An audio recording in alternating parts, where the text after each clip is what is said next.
The interesting thing is what I didn't know about it prior to doing research for this podcast is it is a joint household one. So it's really a $500,000, right? Yeah, if you have a two-income. If you have two-income household, and they're each making pretty big income, yeah. right? And then, by the way, there are, you look at like a company like Amazon who employs a bunch of and other tech workers in the area that are, heavily oftentimes stocked. Yeah, and two income earning family, individuals in a family, and that can get to $1 million quickly.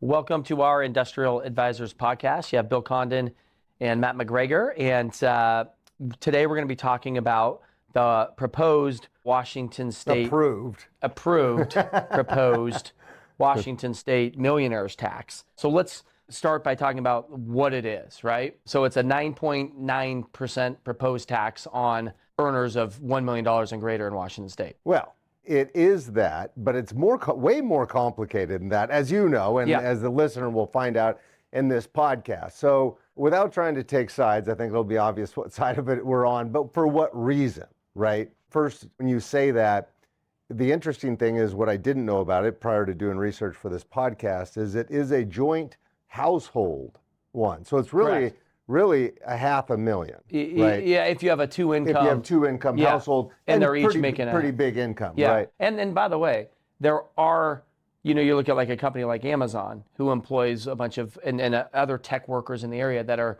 heavily oftentimes stocked. And two income earning family, individuals in a family, and that can get to $1 million quickly. A great example, but one thing that the listener probably isn't aware of this. Let's say somebody's at Amazon making, $250 or $150, whatever. But companies like Amazon, a lot of your deferred income is in stock. Let's say you worked there for 12 years and now you want to retire and you want to, now move those stocks into something, right? The way this tax looks at it is no. For that 1 year, it hits you. It doesn't say, hey, that took you 12 years. You're going to be hit.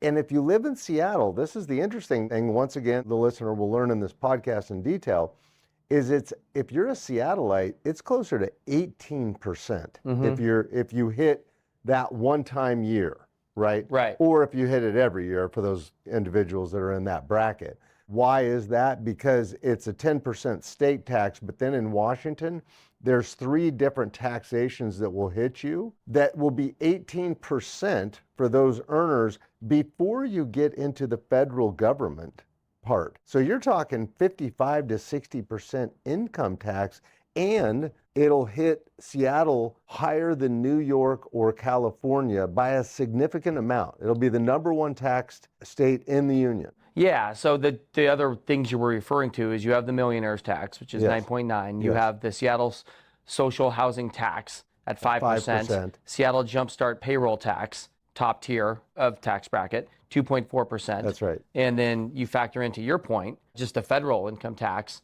and all of a sudden you could be 55 to 60% of your income is being taxed. And leave the federal alone. Right now, and historically in Washington, it's constitutionally illegal for them to impose this. And now it goes from 0 to 18, where New York is the highest at 14, and then California is the second highest at 12 point something. We're substantially now moving beyond that. And then I would say the scary thing, because a lot of people will go, it's 20,000 people this affects. Let's talk about that. Yeah. Well, yeah, because the thing is the governor and everybody associated with it are saying, no, this is only going to affect, we're never going to change this, right? Yeah. In a stroke of a pen, they could change this to any number they want once they have that document approved, right? So that is the problem. Not only do you say, if you don't care and you say, forget those people that make a whole bunch of money, the unfortunate thing about that is that will affect people that want to create companies here in Washington State or grow their companies that now say, that makes no sense to just tack that on. I'm going to move all those jobs. So all of those jobs are affected from an employment perspective, well, right? Jobs, contractors, everything else. Yeah, right? and then, you look at, you want your high net worth people that are making money to be spending their money in the community, right? That's right. And you want them here because that also helps. And innovation and jobs. Innovation, jobs, that helps create small businesses as well, right? Yeah, I mean, John Schneider, the GM of the Seahawks, made mention of this tax and how it'll have an impact potentially on free agents for sports teams in the future. Right. Right? I mean, if you're an athlete looking to sign somewhere and you have an additional 10% tax to pay that you haven't had to in the past,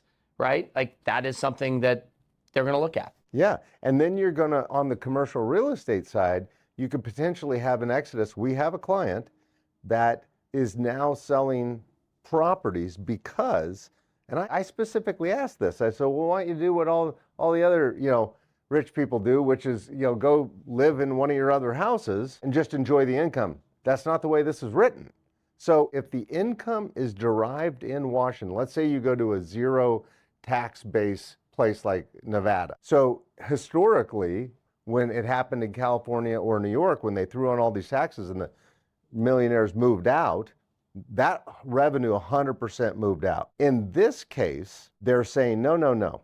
If you have any income, even if you live in another state, this is going to be the first one, it set a precedent on this, that income will be taxed at that 10% if it comes out of Washington. So let's say you own a building in Kent, Washington, that's producing a couple $1 million a year in income, and you live in Nevada where it's 0% income tax, they're going to expect their 10% because that income was derived in Washington. So what that's going to do is devalue real estate and have people say, no, thank you. Not only am I pulling my jobs, money, tax bases, revenue out of here, but I'm selling that building. I'm completely out of here. Yeah, and it'll impact investor demand too, if that's the case. That's what I'm saying, is that investor demand will go down considerably. So this doesn't just affect those 20,000 people that are lucky enough to make the wage to do that. This is a massive impact to our state.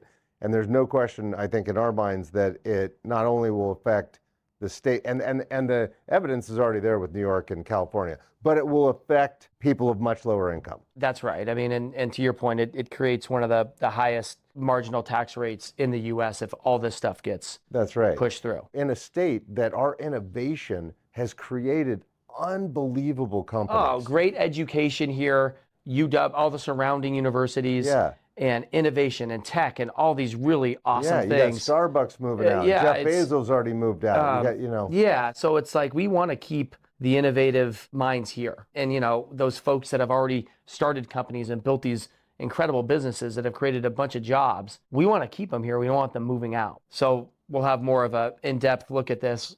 Yeah. Let's talk about that. Yeah. So for the listeners that remember, about a year ago, we did a podcast on Amazon. And truth be known, although we know a good amount about Amazon, we don't represent them. We don't know what's going on behind the curtain. So we use some unique technology then called Notebook LM, which is an AI podcast forum that Bill and I use occasionally on topics that we're not as familiar with to get ready to make sure we've got good information for the listeners, that creates a bot podcast for us, so that we can take all the documents, dump it in, listen to what that AI format does for a podcast. Then we go, we like this, we don't like that, and we can adjust our podcast accordingly.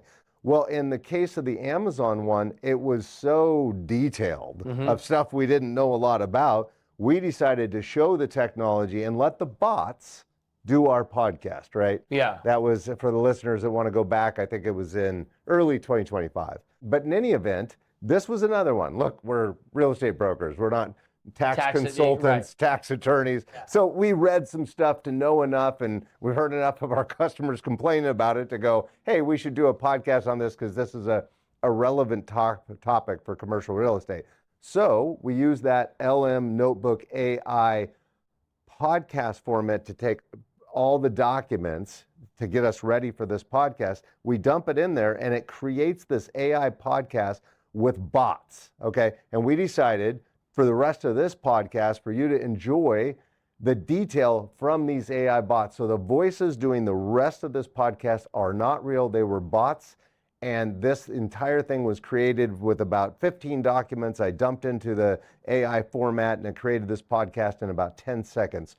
it's great. Yeah. And I decided there's no way we could regurgitate this. Let's just play it. AI is smarter than we are, yes. is what you're saying. So, yeah, that's right. So if you really want to know the details behind these bills coming up with this legislation and how it impacts the economy, how it impacted New York, how it impacted California, and what the predictions are for Washington, listen to the rest of this AI Bot podcast. So back in 2021, over 12,000 millionaires just packed their bags, hired moving companies, and completely fled the state of New York. Right. And the goal was to escape one of the most punishing tax environments in the country. And at the time, this was heralded as like the ultimate proof of tax flight. The smoking gun, essentially. Exactly. But here is the data point that absolutely breaks everything we thought we knew about that whole narrative. Nearly 73% of those wealthy individuals who left New York, they moved to states where the taxes are just as high. Yeah, it's wild. I mean, they left Manhattan, crossed a bridge, and just unpacked in the notoriously high-tax suburbs of New Jersey and Connecticut. Right, which completely flips the script. It really does. Yeah. So today on The Deep Dive, we are taking a hard look at the actual mechanics of wealth, migration, and, frankly, the limits of state power.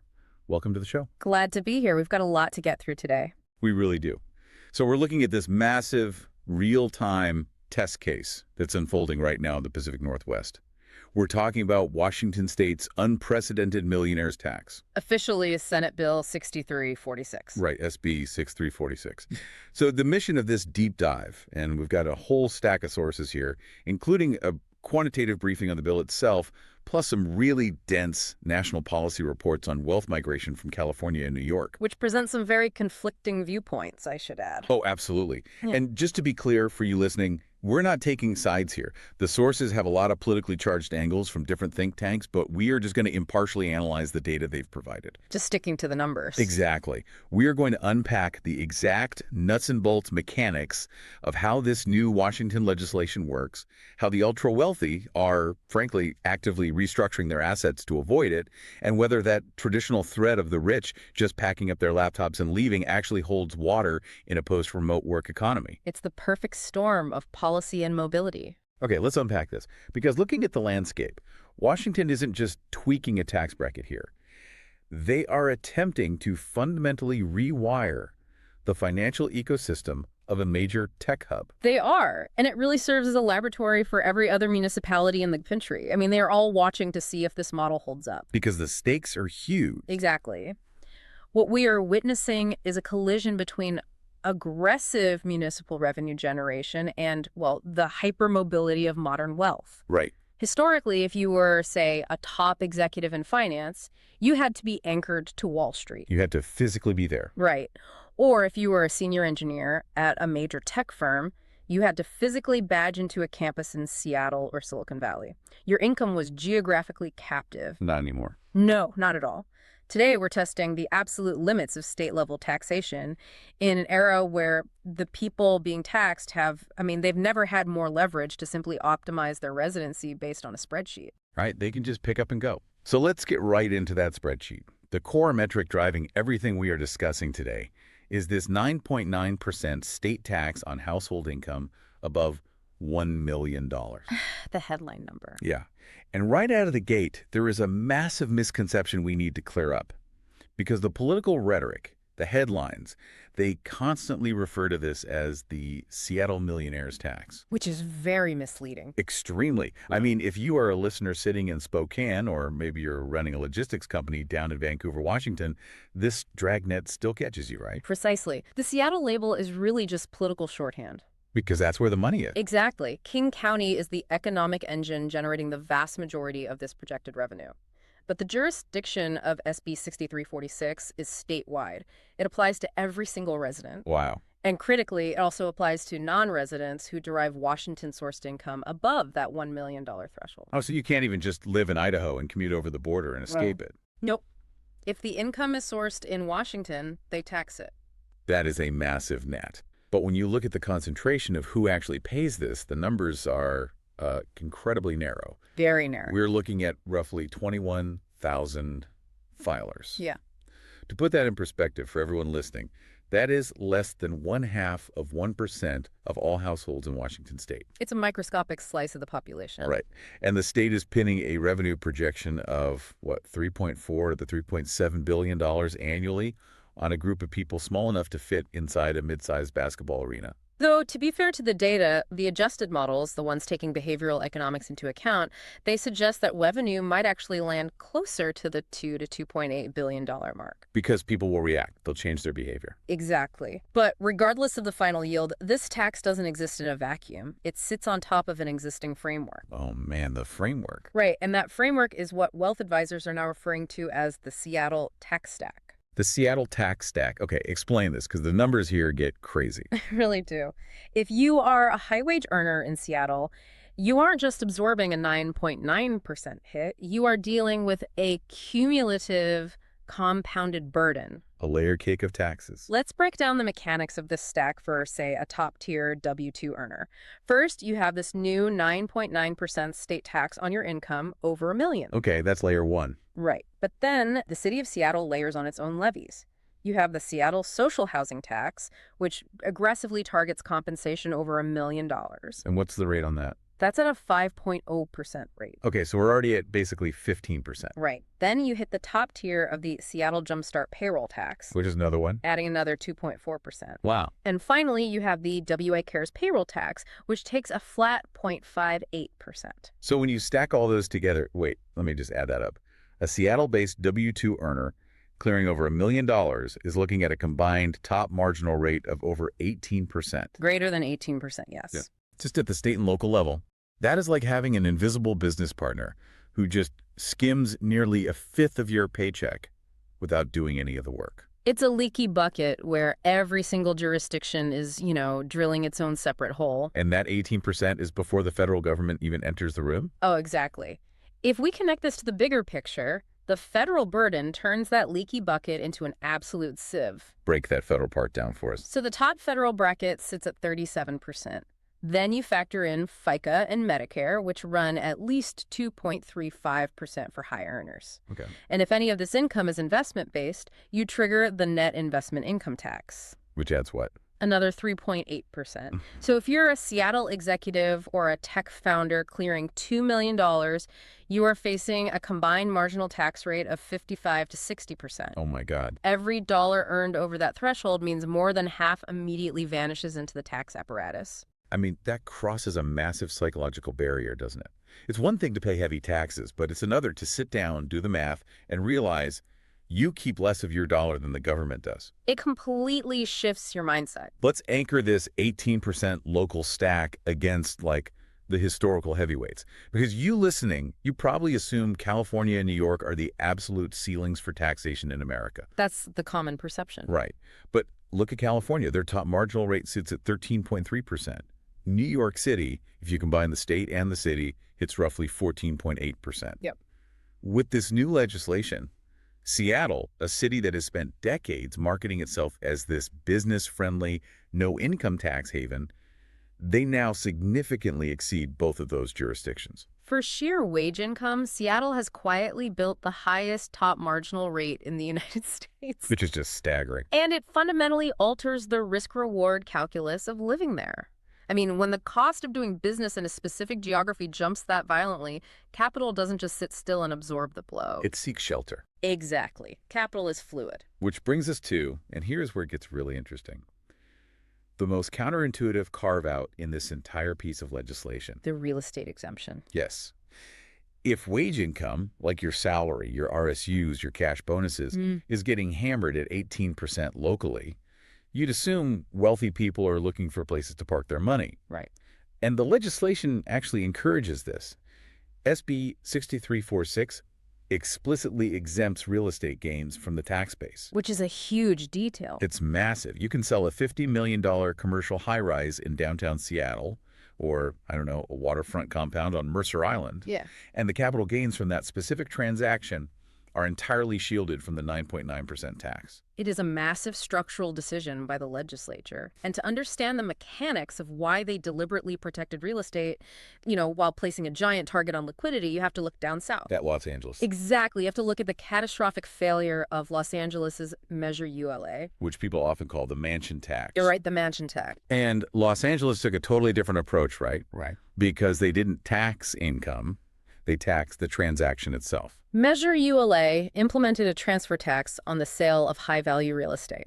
But the distinction is critical here. It was a gross receipts tax, not a tax on net profit. Oh, wait. A gross receipts tax. Okay, explain the mechanics of that, because that sounds dangerous. It's the difference between a functional market and a frozen one. Let's walk through an actual commercial real estate deal under a gross receipts tax. Okay, lay it out. Imagine a developer in Los Angeles builds a multi-family complex. The land acquisition, the materials, the labor, the financing. Let's say it all cost them $95 million. All right, $95 million all in. They go to sell the building for $100 million. So on paper, they have a $5 million profit margin. Yeah, it's like a solid win. Right. But Measure ULA imposes a 5.5% tax on the total sale price. Oh no. Yep. That means the tax bill is $5.5 million. Which instantly wipes out the entire $5 million profit. Yeah. And puts them $500,000 in the red. Exactly. It completely breaks the entire capital stack. I mean, it's like putting sand in the gears of a transmission. It doesn't just slow the car down. It seizes the engine entirely. Why would anyone build? They wouldn't. And that is precisely what happened. The Los Angeles real estate market experienced an immediate, roughly 50% drop in high-value sales. 50%. Because sellers pulled their properties off the market, the math no longer worked. Buyers couldn't get financing because the lenders looked at the deals and saw the margins evaporate. Right, the banks aren't going to touch that. This friction caused developers to just abandon projects. It resulted in a loss of about 1,900 housing units per year in the development pipelines. Wow. And ironically, that included over 160 affordable units that were tied to those developments. So a tax meant to help housing actually killed affordable housing units. Yes. And because the transactions simply stopped happening, the projected revenue fell off a cliff. What were the numbers on that? Los Angeles estimated they would collect up to $1.1 billion annually. They actually collected about $288 million. That is a massive miss. Almost an 80% shortfall. So Washington lawmakers, they looked at Los Angeles, saw them effectively destroy their own commercial deal flow, and decided to take a completely different route. Precisely. By making SB 6346 a recurring income tax rather than a transaction tax, they avoid creating that friction at the point of sale. So if you own an apartment complex in Seattle, this tax doesn't force you to reprice your capitalization rates. Right, because it doesn't penalize the act of selling the building. That makes sense. From a macroeconomic perspective, exempting real estate protects the state from the liquidity lockup that Los Angeles is currently suffering. The commercial real estate sector, so we're talking industrial logistics, port throughput, warehouses, it remains functionally immune. And what about office space?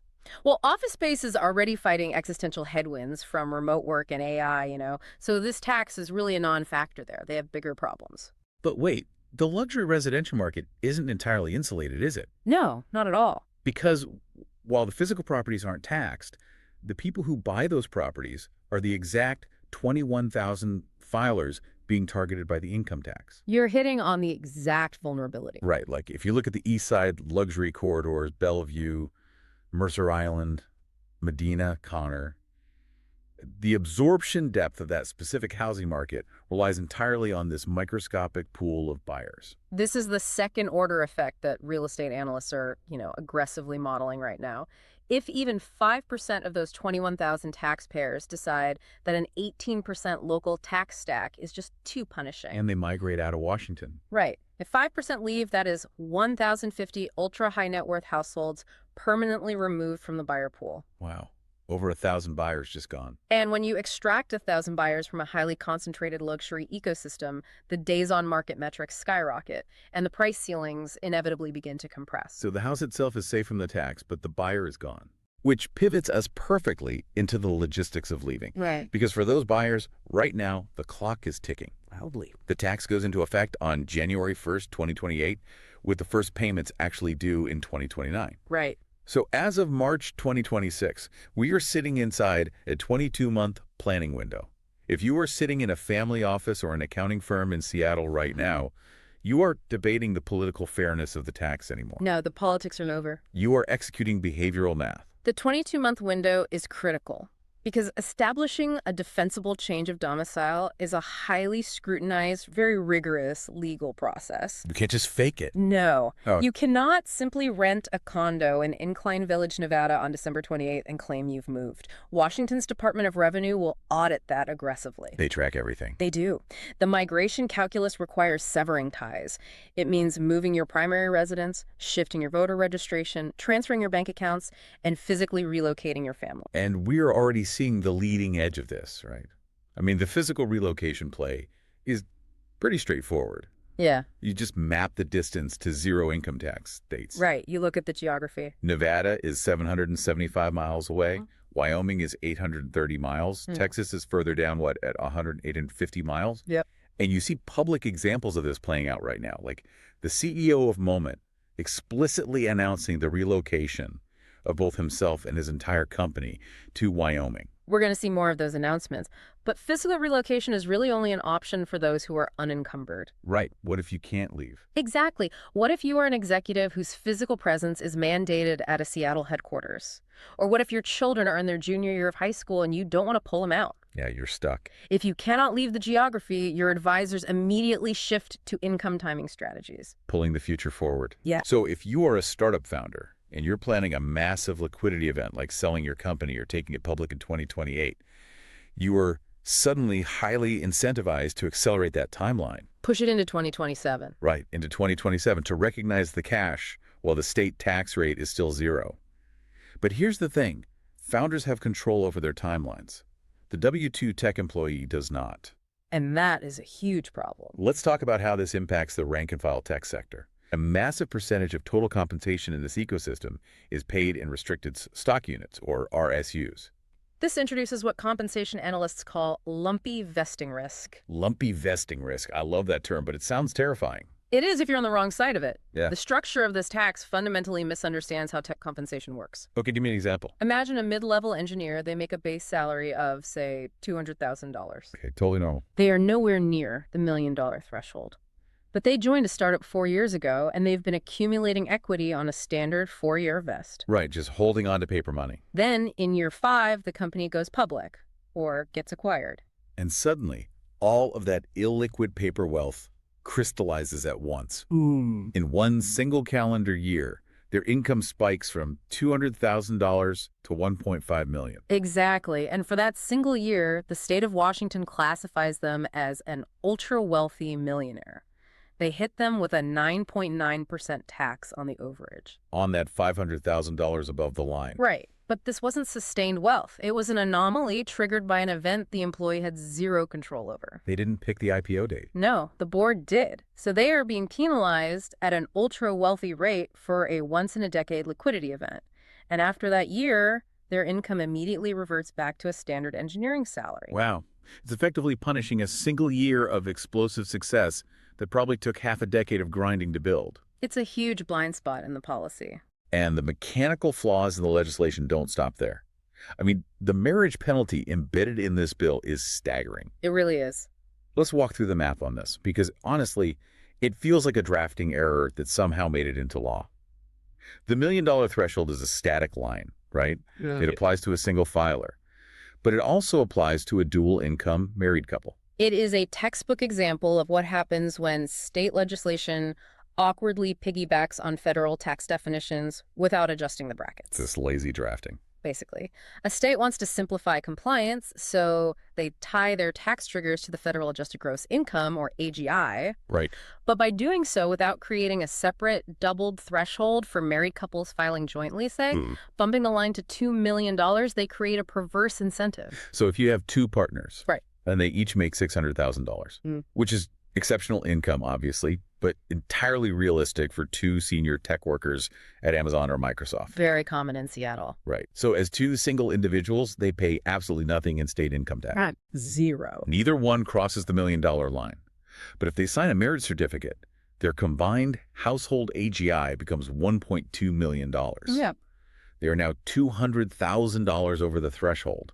and they instantly owe a $20,000 state tax bill every single year. Every year they hit that mark. So two single people making $600K pay zero, but if they get married, they owe 20 grand. That sounds like an accidental state-sponsored divorce incentive. Is that normal in tax law?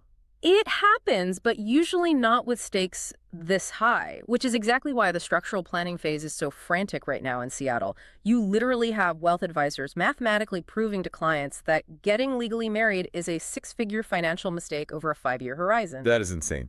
Just insane. So if you can't leave the state and you can't delay your RSUs and you don't want to get divorced, you have to look for structural shelters. Right. And currently, the most powerful tool in the Washington ecosystem is this really obscure piece of the federal tax code known as QSBS.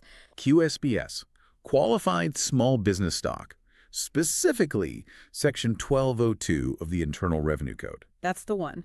For the founders listening right now, how does a federal law designed to encourage small business investment become the ultimate state-level tax shelter in Washington? It all comes back to that mechanical link between the state and federal tax systems we just discussed with the marriage penalty. Okay, tie it together for us. Section 1202 was designed by the federal government to incentivize early-stage risk. If you found a C corporation or you are an early investor and you hold that qualifying stock for at least 5 years, 5 years, got it. the federal government allows you to exclude up to $10 million of capital gains from your federal taxes when you sell. A complete federal shield on a $10 million exit. That's incredible on its own. But how does that shield block the state of Washington? Because Washington's Millionaires tax calculates your obligation based on your federal adjusted gross income. Right. If you execute a successful QSBS exit, that $10 million is excluded at the federal level, meaning it never enters your federal AGI calculation. And if it never hits your federal AGI? It is entirely invisible to the Washington Department of Revenue. It legally does not exist in their tax base. Oh, wow. So a Seattle startup founder could build a company, sell it for $10 million, clear the entire amount, and pay zero federal capital gains and zero Washington Millionaires tax. Precisely. That is an incredible structural loophole. But wait, it requires the entity to be a C corporation from the very beginning, right? You can't just run an LLC and claim this at the end. Correct.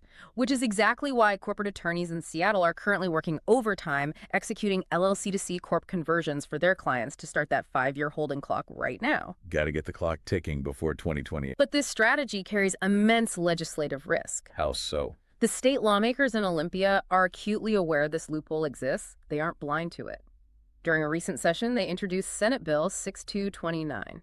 And what did that do? It was explicitly drafted to decouple the state tax from the federal QSBS exclusion, which would effectively strip away the shelter. Oh, so they tried to close the door. They tried. It failed to pass this time around. But neighboring Oregon just successfully passed very similar legislation, tearing down their own QSBS protections, right? Exactly. The blueprint is there. If Washington closes that loophole before the 2028 effective date, the ultimate shelter collapses. And all those founders who spent money to convert to C-Corp are suddenly trapped. It's a huge gamble. And this constant legislative maneuvering is exactly why analyzing the macro data on wealth migration is so crucial. Right. Zooming out? We have anecdotes of CEOs moving to Wyoming. We have the granular mechanics of QSBS sheltering. But when we look at the national data, does a high tax environment actually cause a systemic state-level exodus? Right. We see founders packing up, but is that just a loud minority? What happens when we zoom out? This is where we have to look at the conflicting data regarding California and New York. Let's look at the numbers. So on one side, you have the Heritage Foundation report, and they look at the raw IRS migration data and conclude that tax flight is an undeniable reality, period. The numbers they present are striking. Between April 2020 and July 2023, states with high individual and corporate income taxes saw a net outmigration of 2.8 million Americans. And when you look specifically at the 2021 to 2022 tax year, the capital flight is staggering. Yeah, break those down. California experienced a net loss of over 24,000 high-earning households in that single year. 24,000. And the average adjusted gross income of those departing households was $1.3 million. So these aren't just slightly wealthy people. These are major economic contributors. Exactly. And New York, in that same year, lost a net 12,000 high earners, with an average AGI of $1.1 million. Wow. The National Taxpayers Union Foundation correlates this directly, showing that states that lowered top brackets gained wealthy taxpayers, while states that raised them suffered an exodus. Okay, so if you look exclusively at that data set, the causal link seems obvious, right? You raise taxes, capital flees, and you lose billions in taxable revenue. That's the narrative. But then you look at the research from the Fiscal Policy Institute. They analyzed New York's specific tax hikes in 2017 and 2021, and they present a radically different interpretation of the exact same landscape. And this is where the nuance is critical. The FPI data argues that, yes, while wealthy individuals do leave, they leave at 1/4 the rate of the general population. Wait, really? The rich stay put more than the middle class? Exactly. The ultra-wealthy are actually far more deeply anchored to their physical locations than middle-class earners. Why is that? I mean, they have the money to move anywhere. Sure, but think about their lives, their businesses, their social networks, their philanthropic ties, their country clubs, and crucially, their children's elite private schools. All of that creates tremendous friction against moving. That makes a lot of sense. You don't just pull your kid out of Dalton to save a few points on your tax bill. Right. And this brings us back to the stat we opened the show with. When high earners finally do decide to leave New York, the cliche assumes they are fleeing straight to zero income tax havens, like Miami or Austin. Right, the whole finance bros moving to Florida thing. Exactly. But the FPI data shows that nearly 73% of departing high earners move to neighboring New Jersey or Connecticut. States with incredibly aggressive tax structures of their own. Right. If taxes are the primary driver of migration, moving from Manhattan to Greenwich, Connecticut makes absolutely no logical sense. What is the actual driver then? It forces us to differentiate between a convenient excuse and a root cause. Taxes are highly visible and very easy to complain about at dinner parties. Right. But the data suggests that structural affordability, housing space, and family dynamics are the true drivers. So a financial executive moving to New Jersey isn't actually fleeing a tax bracket. No, they are trading vertical density for a larger yard and a different public school system. It's lifestyle migration masquerading as tax flight. But wait, does remote work fundamentally change that equation? Because it's one thing to be anchored to Manhattan because you have to literally be on the trading floor at 6 a.m. Right. It's another if you are a senior software architect in Seattle who only needs a broadband connection. It absolutely changes the friction coefficient. Remote work has disconnected the bonds of place. It allows top earners to optimize for low-tax jurisdictions without severing their high-paying employment connections. You can work for Amazon from a ranch in Wyoming. Exactly. However, even with that reduced friction, the FPI highlights an economic counterbalance that completely disrupts the traditional doom and gloom narrative of capital flight. The internal economic engine. Right. So despite losing 2,400 actual millionaire households to outmigration during a specific window, New York actually gained 17,500 millionaire households between 2020 and 2022. A massive net positive. But let me ask you this, is that actual new wealth creation, or is that just inflation pushing upper middle management salaries over a static $1 million line? It is a combination of both, frankly. Wage inflation absolutely plays a role, pushing standard high earners over that threshold. Right. $1 million isn't what it used to be. Exactly. But it is also a function of a booming underlying economy. The point is, people didn't move to New York to become millionaires. The internal ecosystem elevated 17,500 existing residents into that bracket. So the economy minted new millionaires significantly faster than the tax code could chase them away. That completely flips the traditional narrative on its head. It really does. Yeah. So as long as the underlying economy is a juggernaut-like, as long as Wall Street is booming in New York or big tech is just surging in Seattle, the state can theoretically sustain the loss of the thousands who leave because it is internally regenerating that wealth. Yes, in theory. In theory. But that reliance on an endless boom is exactly the vulnerability. The Achilles heel. Exactly. Yeah. And it brings us to the ultimate anxiety surrounding Washington's new tax. Because whether people leave or stay, the individuals remaining face a threat that has nothing to do with the 9.9% rate itself. It has everything to do with the integrity of the $1 million threshold. Okay, let's get into this. Because if you are listening to this right now and you make, say, $150,000 a year, you might think this entire discussion is purely academic. Right. Not my problem. Exactly. You might assume you will never hit that $1 million mark, so, let the state tax the ultra-rich. But that's a dangerous assumption. Right. The structural history of this legislation proves that assuming the threshold will stay at $1 million is incredibly naive. To understand why, we really have to look at the political fuel behind the tax in the first place. Washington's notoriously regressive system. Break that down for us. The data on this is stark. Under the existing framework, the bottom 20% of Washington households pay roughly 13.8% of their income in state and local taxes. 13.8% for the lowest earners. Yes, and they absorb this through heavy sales taxes, aggressive gas taxes, and property taxes that are just passed down through rent. Meanwhile, the top 1% of earners pay only 4.1% of their income towards state and local burdens. Wow. That 13.8% versus 4.1% gap, that is the battering ram used to pass this legislation, isn't it? It is. It is a genuine attempt to balance the scale. But here is the critical structural vulnerability. The $1 million floor is just a number written in a statute.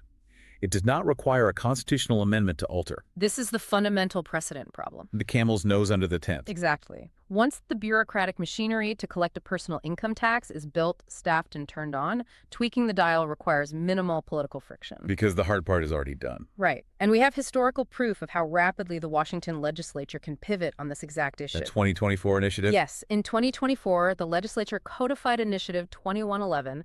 This was a citizen initiative explicitly banning state and local income taxes. They codified it into law. Okay. A mere 24 months later, in 2026, they overrode their own codification to pass SB 6346. Wow. Once you build the toll booth on the highway, you can charge whatever you want. Precisely. And we don't have to guess if a state will actually lower the threshold once they taste the revenue. Right, look at Massachusetts. Exactly, Massachusetts. They enacted a 4% millionaire surtax in 2023. And what happened? In year one, the revenue blew past their projections. They made more than they thought. And almost immediately, the political appetite to expand the tax base grew. Lawmakers looked at the windfall, and the conversation instantly shifted to, well, if taxing $1 million works so well, why not drop it to $800,000? Why not $500,000 to fund this new program? It's incredibly tempting for future lawmakers to just tweak the dial from $1 million down to $500K to balance a budget. The Rubicon has been crossed in Olympia. The historical taboo against an income tax is broken. Whether this specific bill survives the inevitable court challenges or, gets tangled up in a ballot initiative next year, the strategic shift is permanent. The fistfisher's there. Every wealth advisor is operating under the assumption that $1 million is a tactical starting point, not a permanent floor. Tomorrow, to close a budget deficit, the legislature can simply cross out the 1M in the text and write in $500K. Man, we have covered a tremendous amount of mechanical ground today. Let's pull this all together. Sounds good. The 18% local tax stack in Seattle is a mathematical reality, creating the highest top marginal rate on wage income in the entire country. Undeniably. To avoid freezing the commercial real estate market and repeating the disaster of Los Angeles' Measure ULA, physical property gains are entirely exempt, placing the crosshairs firmly on liquidity and W-2 wages. Right. Section 1202 QSBS remains the ultimate invisible shield for founders, provided the state doesn't tear it down. And while the narrative of a mass exodus is complicated by lifestyle factors and internal wealth generation, the political infrastructure to lower that $1 million floor and capture more of the middle class is fully operational. If we connect all of this to the bigger picture, I want to leave you with one final structural scenario to consider. Yeah, let's hear it. We discussed how New York survived the migration of the wealthy because their economy was booming, minting new millionaires to replace the ones who left. Right, the internal engine. Well, Washington State is currently projecting $3.4 billion in new revenue based entirely on the valuations of today's massive tech ecosystem. Right. They are banking on the paper wealth of Amazon, Microsoft, and the startup sector holding steady. So, what happens if a massive market correction hits the tech sector in late 2027, right before this tax goes live in 2028? If tech valuations crater, the value of those employee RSUs collapses. Suddenly, thousands of tech workers who were projected to cross the $1 million threshold drop back down into standard tax brackets. Oh, man. The state budget, which will be newly reliant on this billions of dollars of projected earmarked revenue, will instantly face a catastrophic shortfall. The money just won't be there. And if the state is suddenly short $2 billion, the legislature won't just scrap their spending plans. they will be forced to lower that $1 million threshold much faster than anyone anticipates, casting a wider net to make up the difference. Just to cover the hole in the budget. It is an economic house of cards built entirely on the assumption of permanent high stock valuations. Something to keep an eye on, for sure. Because if the economy stops minting new wealth naturally, the state has to rewrite the definition of wealth to capture what's left. Exactly. It all comes back to the leaky bucket. When the jurisdictions drill too many holes, the capital drains out, or the taxpayers build new buckets. So what does this all mean? It means everyone has to plan. Exactly. Whether you're a wealth advisor mapping out a 22-month exit strategy, a tech worker sweating your next lumpy RSU vest, or just a curious local wondering how this impacts your city, you now have the blueprint. You understand the mechanics turning behind the headlines. Thank you for joining us on this deep dive. Until next time, keep asking the hard questions and keep exploring. Thanks for listening. That was amazing technology, is it not? Great technology, very detailed, knowledgeable. We hope you enjoyed it and it was informational for you. And we hope you continue to listen to us. Thank you very much.